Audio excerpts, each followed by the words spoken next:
Hola, sean cordialmente bienvenidos a Política Web, sin compromiso, sin censura. Soy María Cecilia Pérez y en la entrevista de hoy conversaremos acerca del área de educación. Y para eso les quiero presentar a nuestro panelista oficial, Marcelo Pérez del Valle, más conocido con su seudónimo en Twitter y en Blogspot como El Más Indignado. ¿Cómo estás, Marcelo?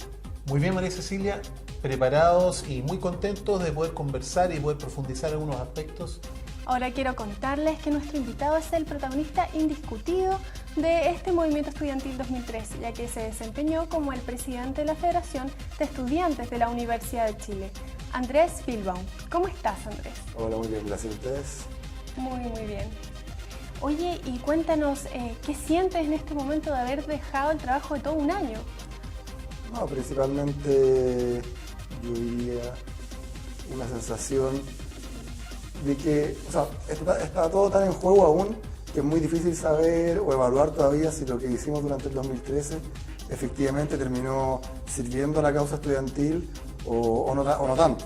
Creo que la historia reciente de Chile ha sido tan dinámica y tan movediza que es muy difícil hacer evaluaciones en frío porque permanentemente van pasando cosas, pero al menos yo creo que podemos irnos con la satisfacción de que hicimos todo lo que estuvo a nuestro alcance y que con miras al 2014 hay un escenario muy interesante que si el movimiento estudiantil es capaz de aprovecharlo con inteligencia y con convicción, puede finalmente empezar a tener ciertas conquistas que tan esquivas han sido desde el año 90 incluso.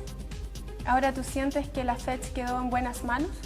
Por cierto que yo tenía mi candidato que finalmente no ganó, que salió segundo, que era el Seba Elwin.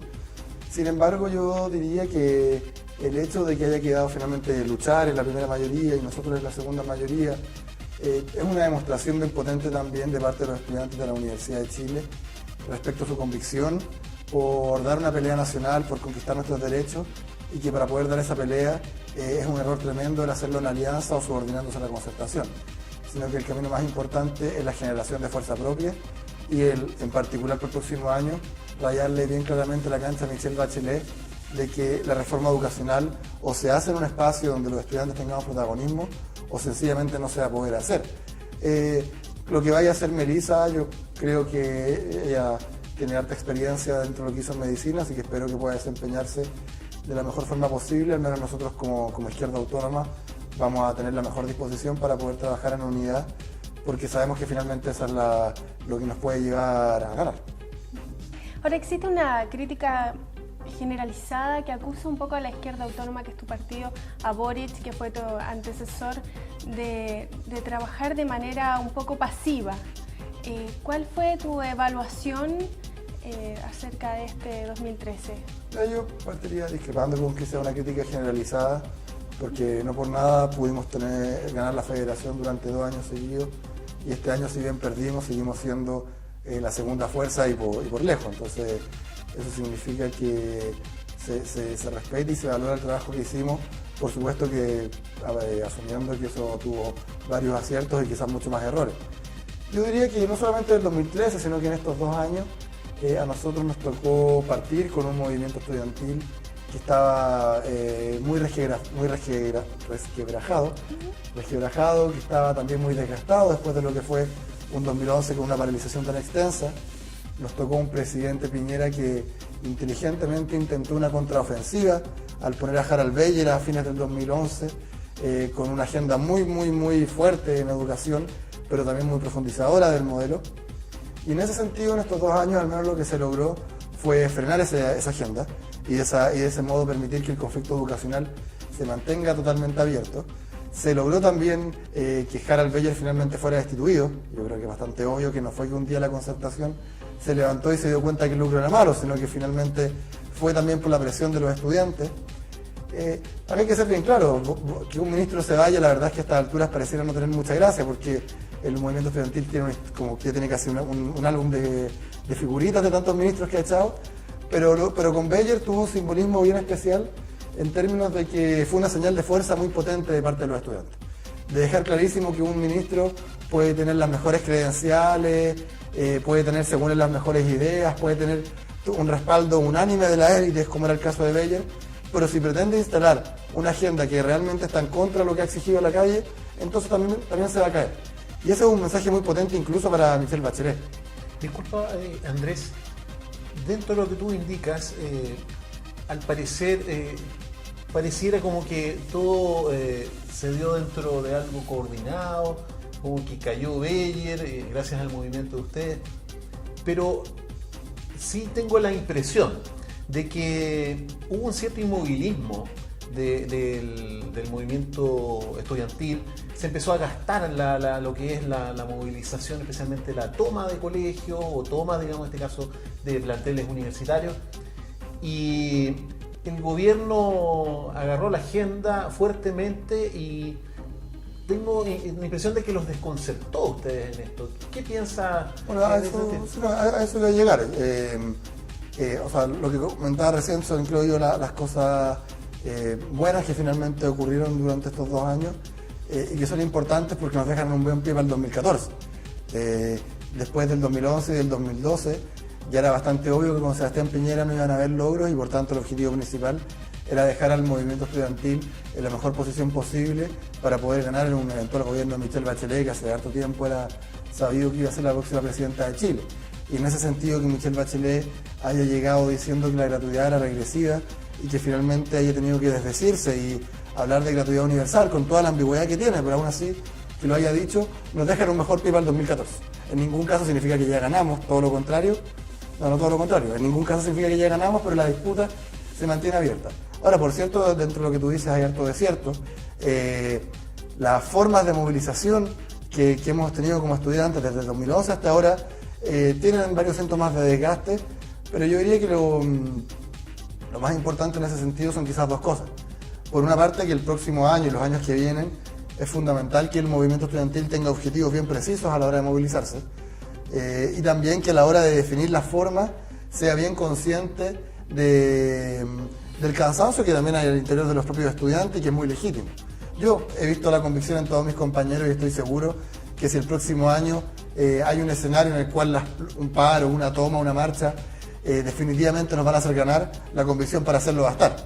Pero por supuesto que después de tantos años que se ha utilizado la misma herramienta, hay que ser más cuidadoso porque si no esa herramienta no solamente desgasta a los compañeros, sino que también pierde toda capacidad de impacto político. Dijiste en Radio DN Noticias que te parecía que el discurso de Michelle Bachelet era ambiguo, porque parecía querer congraciar con los estudiantes y además tenía un contenido que podía quedar bien con los empresarios. Entonces, yo quisiera saber cuál es el problema que tú ves dentro del programa de Michelle Bachelet. ¿Qué es lo que tú le cambiarías? Yo diría que hay 2 tipos de problemas en el programa de Bachelet. Un problema de contenido y un problema de factibilidad. Dentro de los contenidos, que a lo que hacía alusión esa cuña, tiene que ver con que hay cuestiones que son derechamente contradictorias entre sí. Por ejemplo, cuando se habla de lucro en la educación, el titular textualmente dice fin al lucro en todo el sistema educativo. Y la bajada inmediatamente posterior dice aquellos establecimientos que lucran ya no podrán recibir fondos públicos. La contradicción es evidente, o sea, habla de que ya no va a haber más lucro y después a renglón seguido dice que va a ser decisión de cada establecimiento si sigue siendo rentable dejar de recibir fondos públicos pero seguir manteniéndose como empresa. A nuestro juicio, para que la educación sea un derecho, tiene que dejar de ser un negocio. Derecho y negocio son totalmente incompatibles. Disculpa que te interrumpa en ese sentido. ¿Podríamos hablar de que no debiera haber universidades privadas? No, o sea, en ningún caso eso es lo que estamos diciendo. Lo que estamos diciendo es que no pueden haber ni universidades, ni centros de formación técnica, ni institutos profesionales, ni salas cunas, ni jardines infantiles, ni colegios, ni ningún establecimiento educativo cuya finalidad sea el obtener ganancias en vez de educar. A nuestro juicio es impresentable que un establecimiento a la hora de tomar decisiones esté pensando en dónde se quiere ir de vacaciones su dueño, en vez de cuál es la mejor forma de educar a sus jóvenes, a sus niños. No puede ser, por ejemplo, escándalos como la Universidad del Mar, no puede ser que hayan colegios donde a sus niños les prohíban tirar la cadena porque sale muy caro, no puede ser que cuando un establecimiento recibe un poco más de plata, en vez de invertirlo en una biblioteca o en mejores profesores, se lo prefieran llevar para la casa, no puede ser que haya más gastos en publicidad que en ayudas estudiantiles, y todo ese tipo de contradicciones se dan cuando lo que están pensando los dueños y los directivos de un establecimiento está en simplemente cómo extraer la mayor cantidad de plata de los bolsillos de sus estudiantes. Lo que hace Michelle Bachelet al prometer eso es decir, bueno, que cada establecimiento privado decida si es que va a mantener un fin de lucro, pero entonces no va a recibir plata del Estado, o si es que va a poder, o si es que va a dejar de tener fin de lucro. Disculpa, en ese sentido, por ejemplo, una universidad privada manteniendo el método Bachelet, o como lo están planteando en este momento, implicaría de que aseguren o den las garantías, una universidad privada X, de que efectivamente no va a haber lucro. Y que, digamos, el Estado diga, le damos el visto bueno y usted siga funcionando y le vamos a pasar incluso hasta más dinero. ¿Algo así? O sea, son dos cosas. Una está el tema del lucro que hablábamos recién, pero lo siguiente es cuando uno dice le vamos a dar más dinero, es muy distinto que ese más dinero se entregue simplemente como un voucher, como un ticket que cada estudiante lo porta y por tanto donde la relación entre el estudiante y la universidad sigue siendo como un cliente y las universidades compiten entre sí por quién capta más clientes versus que se le entregue financiamiento directamente, por supuesto que con una prioridad absoluta a las universidades públicas que aparte tienen que crecer con mucha fuerza para que vuelvan a ser el corazón del sistema educativo y que de esa forma puedan mantener su autonomía, puedan colaborar en vez de competir, puedan fortalecer aquellas carreras que son más interesantes para el país, más allá de cuánto cuesten, puedan ser realmente universidades. Frente a eso, Michelle Bachelet ha mantenido un silencio permanente. Yo se lo he preguntado directamente a Javiera Blanco, a Karina Delfino, a importantes voceras del equipo de Michelle Bachelet y su respuesta siempre es desviar el tema. Desviar el tema porque evidentemente Michelle Bachelet decide conscientemente mantener esa ambigüedad justamente porque lo que ella quiere es quedar bien con los estudiantes porque sabe que eso da más votos, pero también quedar bien con los empresarios porque sabe que finalmente ellos son el principal aliado que tiene. Entonces, ¿tú crees que no debemos esperar avances en materia de gratuidad para el 2014? Yo creo que ahí es el movimiento estudiantil el que tiene que adquirir el protagonismo para que podamos tener esos avances. Que si nos quedamos en la casa esperando simplemente que Michelle Bachelet cumpla sus promesas, seguramente vamos a tener un poco más de lo mismo. Tú dices que es una meta a conquistar. Es una meta a conquistar, efectivamente. Un programa tan ambiguo, con una coalición también tan distinta en su interior y con un movimiento estudiantil que tiene una legitimidad muy muy grande a la hora de hablar de educación, entonces los estudiantes tenemos que tener la convicción de tener el protagonismo y de lograr que efectivamente seamos nosotros mismos quienes seamos, entre comillas, los principales redactores de las reformas que van a existir en materias de educación, para que esas ambigüedades se resuelvan en favor, no del movimiento estudiantil, sino que se resuelvan en favor de Chile y no en favor de mantener este modelo tal cual está. Ahora hay un tema que nosotros conversamos en la conversación previa, valga la redundancia, y resulta que nosotros nos preguntamos lo siguiente: ¿cuál es tu opinión respecto a los líderes estudiantiles que en el fondo en algún momento negaron la clase política y que hoy en día están junto a ellos sacándose fotos solamente para tratar de obtener votos para el Parlamento? Mira, yo partiría diciendo que cuando el movimiento estudiantil tuvo una crítica muy fuerte a quienes ostentaron el poder durante 20 años la Concertación y 4 años la derecha, no significaba una negación a la política. Si el movimiento estudiantil y los movimientos sociales en general no tienen una vocación de construcción política, finalmente se están autocondenando a estar chocando con una muralla que son quienes tengan el poder. Y por lo tanto la vocación de poder propia de los movimientos sociales es necesaria para poder superar el carácter peticionista finalmente que hemos tenido durante estos años. Y no seguir dependiendo de la voluntad de otros para hacer lo que ellos no quieren hacer, sino que finalmente sea la voluntad de quienes nos hemos movilizado la que se imponga. Ahora, dentro de eso, por supuesto que hay diferencias dentro de quienes para optar a una carrera política lo hacen al interior de la concertación de la nueva mayoría o lo hacen por fuera, a mi juicio. Yo he sido bien crítico de todos quienes se han aliado con la concertación, porque me parece que finalmente lo que han permitido es que toda la frescura, toda la novedad que ha significado el movimiento estudiantil se ponga en función de intereses que durante tanto tiempo fueron ajenos. Pero me parece que, bueno, yo soy militante de Izquierda Autónoma, nosotros llevamos 3 candidatos al Parlamento, pero lo hacemos por fuera del duopolio, contra el binominal, sabiendo que eso significa que es mucho más probable perder, pero entendiendo que eso permite ir construyendo un camino propio de los movimientos sociales para forjar su propia alternativa política sin necesidad de subordinarse a la vieja concertación o a la vieja derecha. Ahora, ojo, pese a eso, ya con las cartas jugadas, yo sí diría que para Chile y para el movimiento estudiantil sería mucho más positivo que todos estos exdirigentes puedan obtener sus cupos, incluso quienes van por la concertación, y siendo yo crítico, alternativa porque si finalmente ellos asumen la tarea de ser una caja de resonancia de las demandas sociales al interior de la institucionalidad, aún así van a ser una tremenda ayuda.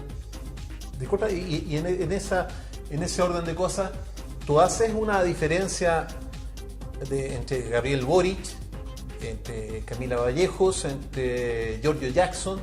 ¿Haces alguna diferencia? Sí, por supuesto que sí. Matices, digamos, algún grado de consecuencia, porque tú en el fondo, por lo que puedo leer, es que tú quieres mantener una línea consecuente, no estar aliado con aquellos que efectivamente fueron los que prácticamente cocinaron este tema de la educación.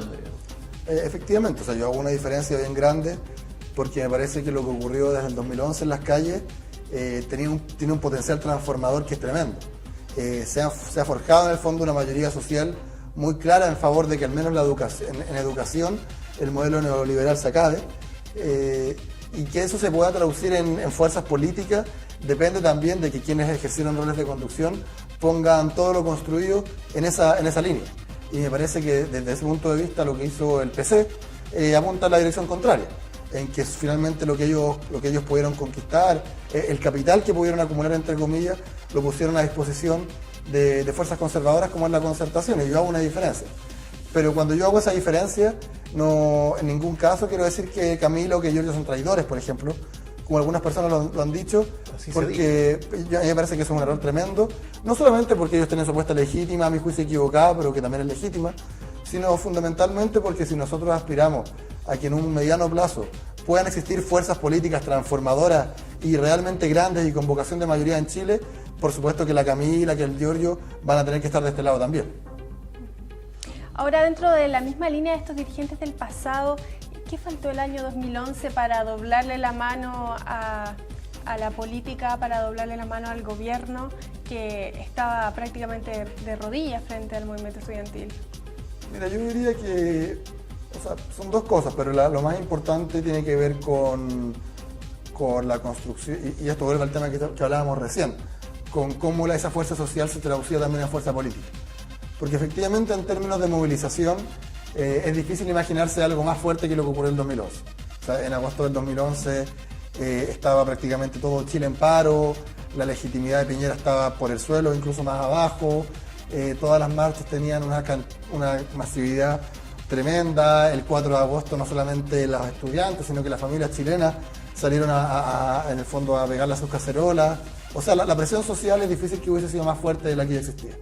Y lo que faltó, y es por eso que es la pega pendiente que tenemos que asumir como una misión fundamental para los años que vienen, es cómo eso se traduce también en fuerza propiamente política, en poder de decisión, y no solamente en un carácter peticionista.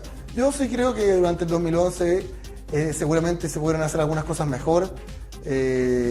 Por ejemplo, nosotros en ese momento como Izquierda Autónoma fuimos de aquellos que planteaban de que era muy importante levantar la demanda por el plebiscito, no porque un plebiscito per se sea la solución a nuestros problemas, sino porque era fundamental develar el carácter político del conflicto, que acá el asunto no era solamente educacional, sino que había un problema de cómo la política terminaba operando como un dique de contención en vez de como una forma real de representación de los intereses de la mayoría del país. Pero más allá de ciertas tácticas distintas que pudieron haber ocurrido hace años y que seguramente pudieron haber hecho que avanzáramos un poco más, lo más importante es darse cuenta de que ahí se hizo muy explícita una contradicción tremenda entre quienes ostentan el poder político y finalmente la mayoría del país. Cuando uno se imagina que la democracia significa fundamentalmente que los intereses de los diversos sectores sociales efectivamente son puestos en juego a la hora de la discusión política, quedó clarísimo que en Chile la democracia es tremendamente chica. Andrés, una pregunta. Yo observé el 2011 que cuando el gobierno estaba en más mal estado, no tenía capacidad de reacción, de hecho no tenían en ese momento un ministro que hiciera bien las cosas, cero capacidad de reacción, nadie sabía qué decir ni qué hacer en el momento. Era el momento propicio para que el movimiento estudiantil impusiera su agenda e impusiera prácticamente los cambios que debían hacerse en el momento.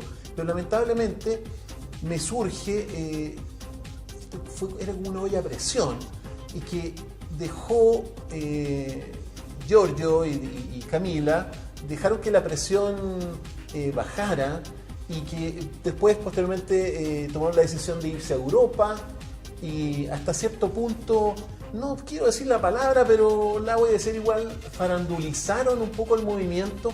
¿Fue tan así o tú tienes una visión distinta? Porque los que son un poco más duros tienen esa tendencia a verla de esa manera. Es que el 2011 no se abrochó, fue por eso. No, yo lo considero duro y aún así no estoy de acuerdo con esa visión.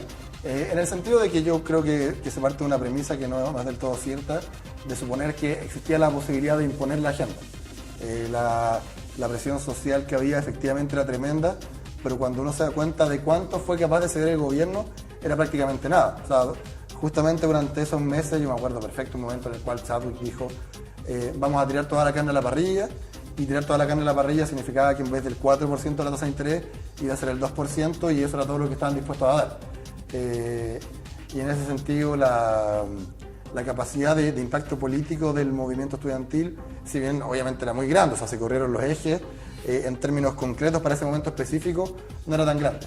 Yo creo que efectivamente se pudieron hacer algunas cuestiones un poco mejor para lograr abrochar algunas ganancias, pero definitivamente las condiciones políticas eran mucho más adversas porque el gobierno había tomado la decisión de no ceder un ápice, de morir con las botas puestas y de seguir bajando. En el fondo ya sabían que no podían estar peor y por tanto apostar simplemente al desgaste del movimiento estudiantil y a no ceder nada más. En particular el viaje a Europa yo creo que fue una decisión correcta porque no fue un viaje de placer o de conocer las bellezas turísticas, sino que fue un viaje en el cual ellos fueron a hablar con los organismos de derechos humanos, con la Unión Europea, y se permitió de esa forma mostrarle a parte importante del mundo cómo el sistema educacional chileno era tremendamente injusto, segregador, endeudante y todas estas características que ya son bien conocidas, que nuestras demandas por lo tanto eran tremendamente justas y muy posibles, muy realistas, y además la terrible realidad en cuanto a la represión. Yo diría que ese viaje rinde algunos frutos incluso hasta el día de hoy. A mí me tocó este año un par de veces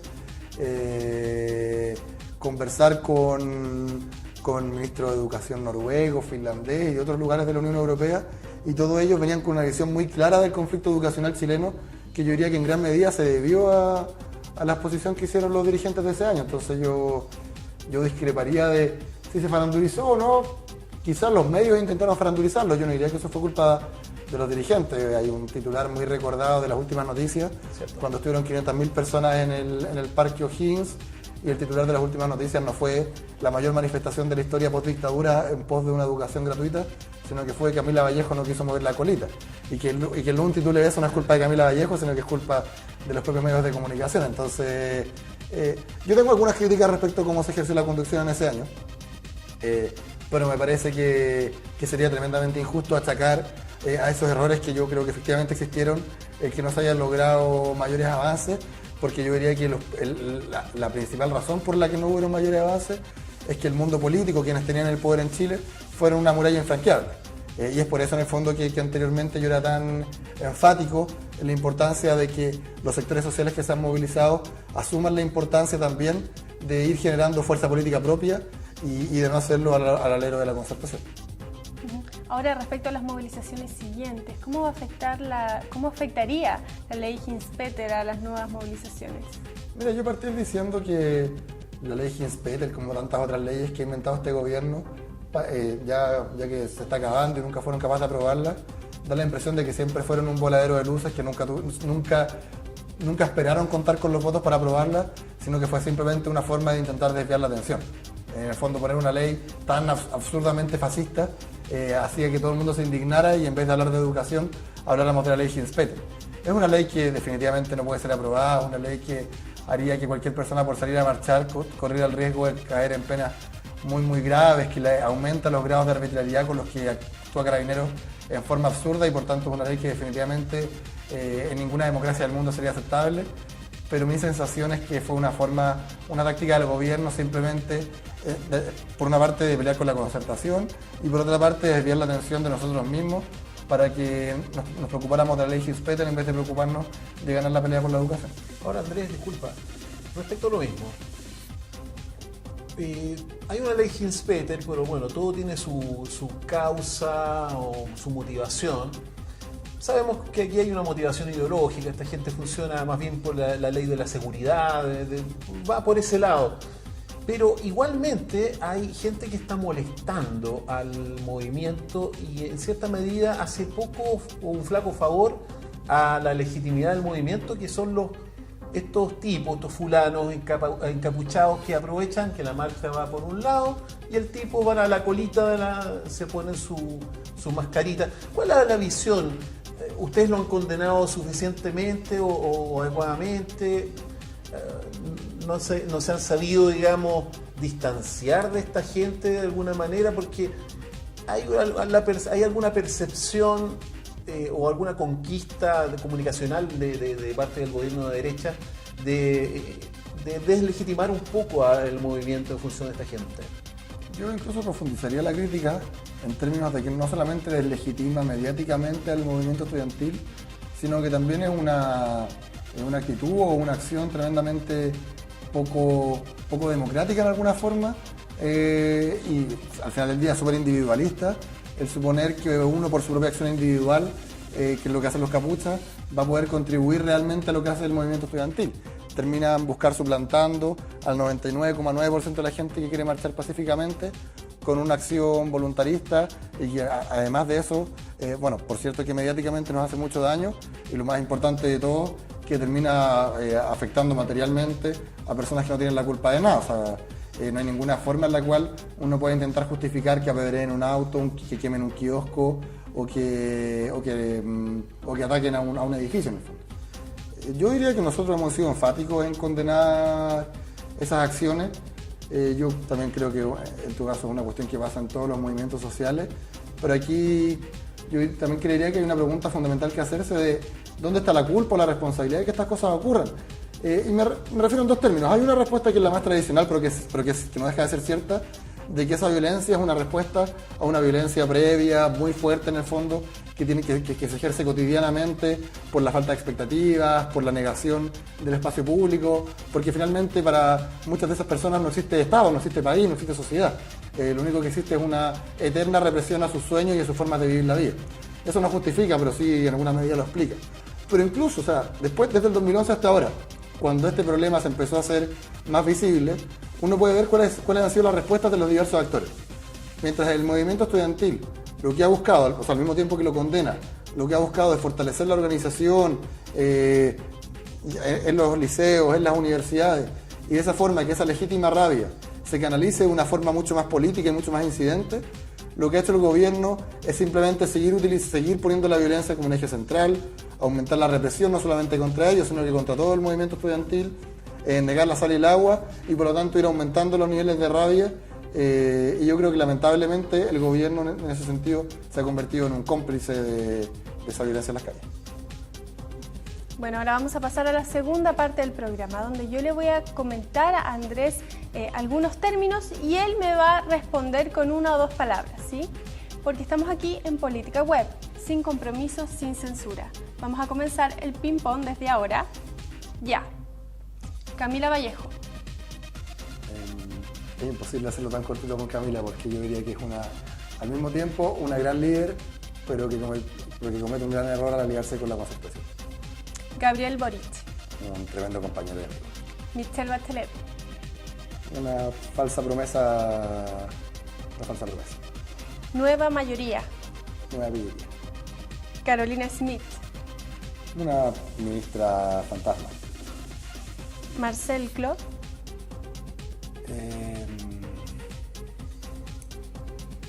Un proceso que hay que saludar, pero que demuestra que una izquierda que quiera ganar tiene que tener vocación de mayoría, si no está condenada al fracaso. Eloísa. Eloísa, una importante líder también, pero que también comete el error de no tener vocación de mayoría. Evelyn Matei. La demostración de por qué la derecha está en el peor momento de su historia. Sebastián Piñera. Piñera y cosas.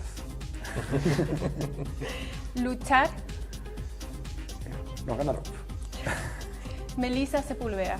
Desearle simplemente todo el éxito al 2014. Bueno, te damos las gracias por tu compañía, Andrés. Le damos las gracias también a Marcelo por habernos acompañado. Muchas gracias a la gente que nos acompañó desde sus casas o que nos está viendo desde su trabajo.